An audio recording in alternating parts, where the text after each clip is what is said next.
প্ৰথমে আপোনালোকক গৰমৰ শুভেচ্ছা যাচিল। তাৰপিছত আহিছোঁ মই মোৰ বিশেষ কথাকেইটা।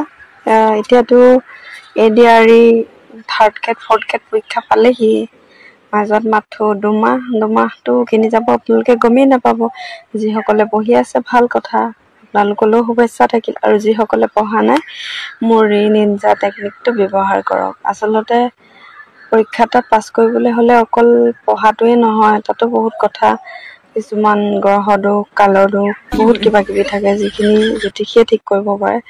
আৰু মোৰ ওচৰত তেনেকুৱা এজন জ্যোতিষী আছে, যাৰ পৰা আপোনালোকে এটা তাবিজ ল'ব লাগিব।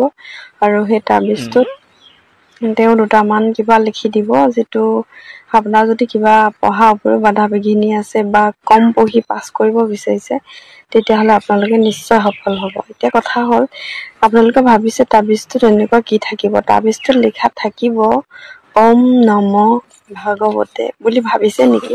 তেনেকুৱা একো লিখা নাথাকে। সেই তাবিজটোত লিখা থাকিব আপোনালোকক পঢ়িলে পাছ, নপঢ়িলে ফেল।